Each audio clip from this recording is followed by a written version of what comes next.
요한복음 18장 35절에서 38절까지입니다. 빌라도가 말하였다. 내가 유대 사람이란 말이오. 당신의 동족과 대제사장들이 당신을 나에게 넘겨주었소. 당신은 무슨 일을 하였소? 예수께서 대답하셨다. 내 나라는 이 나라에 속한 것이 아니오. 나의 나라가 세상에 속한 것이었다면 나의 부하들이 싸워서 나를 유대 사람들의 손에 넘어가지 않게 하였을 것이오. 그러나 사실로 내 나라는 이 나라에 속한 것이 아니오. 빌라도가 예수께 물었다. 그러면 당신은 왕이오? 예수께서 대답하셨다. 당신이 말한 대로 나는 왕이오. 나는 진리를 증언하기 위해 태어났으며 진리를 증언하기 위하여 세상에 왔소. 진리에 속한 사람은 누구나 내가 하는 말을 듣소. 빌라도가 예수께 진리가 무엇이오? 하고 물었다. 빌라도는 이 말을 하고 다시 유대 사람들에게로 나와서 말하였다. 나는 그에게서 아무 죄도 찾지 못하였소. 아멘.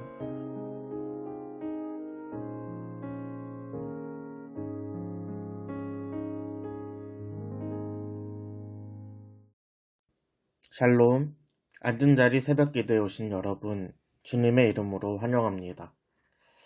어제 본문에서 예수님의 죄를 찾지 못했던 종교 지도자들은 이제 유대 총독 빌라도에게 예수님을 끌고 갑니다. 예수님을 자신들의 뜻대로 죽이기 위해서는 빌라도의 협조가 반드시 필요했기 때문이었습니다. 이들이 생각한 예수님에 대한 처벌은 십자가 형벌입니다. 오늘 본문 28절입니다. 사람들이 가야바의 집에서 총독 관저로 예수를 끌고 갔다. 때는 이른 아침이었다. 그들은 몸을 더럽히지 않고 유월절 음식을 먹기 위하여 관저 안에는 들어가지 않았다. 아멘.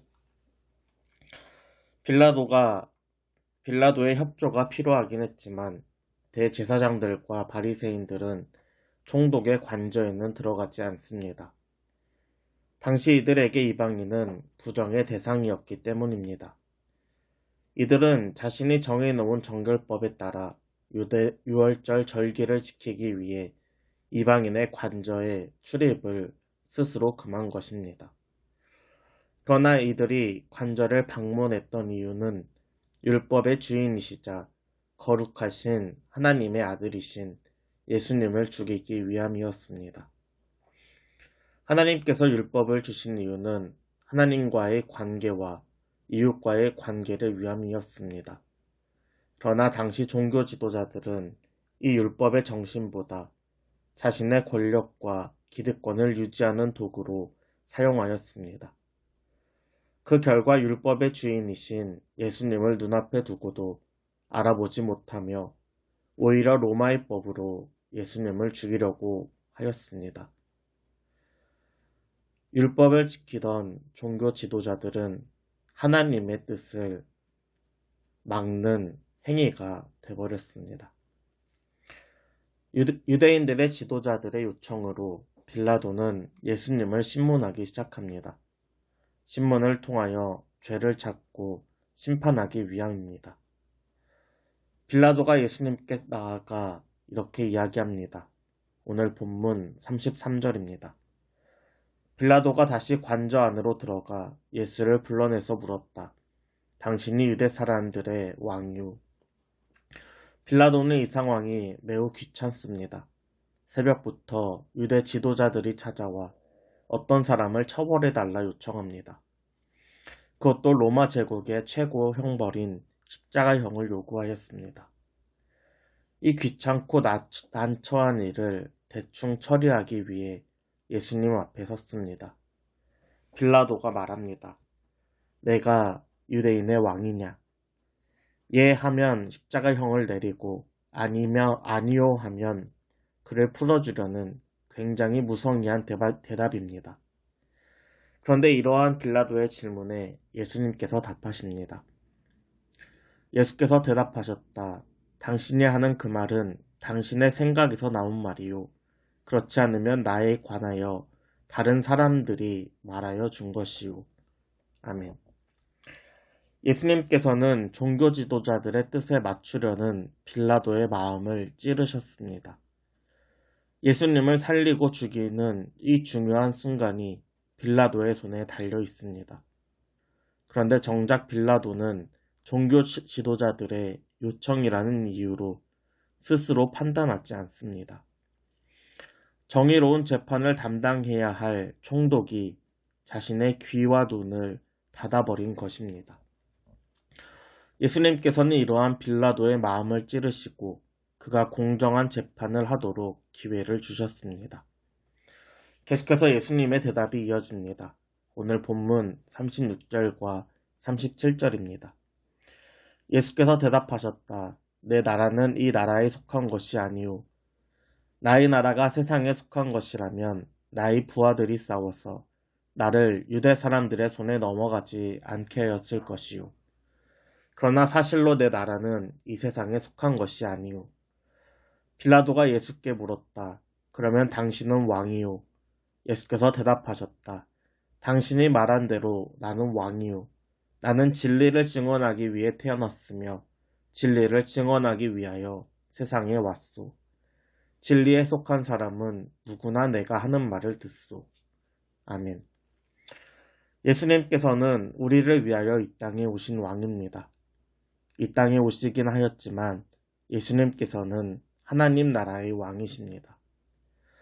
하나님 나라는 칼과 권력, 힘으로 이루어지는 나라가 아닌 진리와 사랑으로 세워진 나라입니다.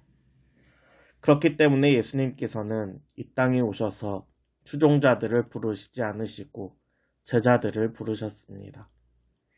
군대를 조직하지 않으시고 가난한 자와 병든 자, 소외된 이들을 찾아가셨습니다. 사람들에게 돈과 힘을 요구하시지 않으시고 이들에게 빵을 주시고 필요한 것을 주셨습니다. 예수님께서는 로마 제국을 대항하시는 분이 아니라 죄와 사망으로부터 우리를 구원하시고 하나님과의 관계를 회복하시는 구원자이십니다. 예수님께서는 당신이 진리를 증언하기 위해 태어났고 진리를 증언하기 위해 이 땅에 오셨다고 당당하게 말씀하셨습니다. 예수님의 모든 말씀을 들은 빌라도의 반응은 어땠을까요? 오늘 본문 38절입니다. 빌라도가 예수께 진리가 무엇이요? 하고 물었다. 진리를 눈앞에 두고도 빌라도는 결국 진리를 깨닫지 못합니다. 예수님의 말씀이 이해되지 못할 수가 있습니다. 그렇다면 예수님을 따랐던 이들의 이야기를 들었어야 했습니다. 그러나 빌라도는 진리가 무엇이요? 하고 말하고 그 자리를 떠납니다. 부와 성공, 권력에 집중하던 빌라도에게 진리는 사실 아무 쓸모없는 것이었기 때문입니다. 율법의 주인이신 하나님의 아들을 눈앞에 보고도 종교적인 정결에만 집중했던 대제사장들과 바리새인들, 진리를 눈앞에 보고도 진리를 깨닫지 못하는 빌라도, 이들은 이미 자신의 부와 권력, 성공의 눈이 멀어 귀도 닫아버렸기 때문입니다. 사랑하는 여러분, 예수님께서는 진리에 속한 사람은 누구나 당신의 말씀을 듣는다 라고 말씀하셨습니다. 예수님이 진리심을 믿는 우리는 이제 어떻게 살아가야 할까요? 이제 어디로 향해야 할까요? 많은 이들이 추구하고 따라가는 성공과 권력의 길보다는 주님이 가셨던 길, 주님이 보고 계신 이들을 향해 우리의 발걸음도 옮겨지는 저와 여러분 되길 소망합니다.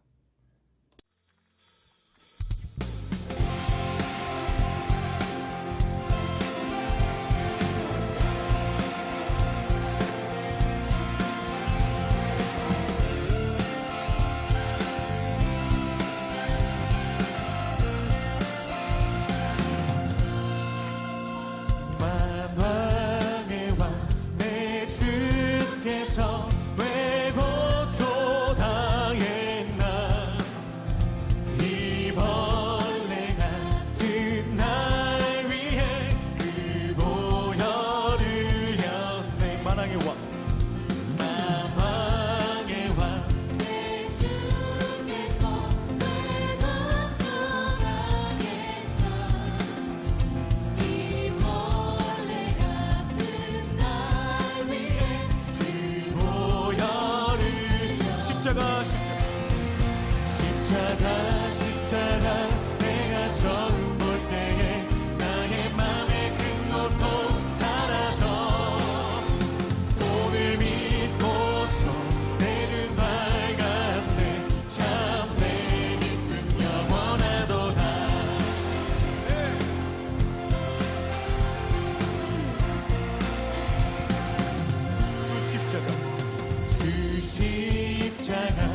아니다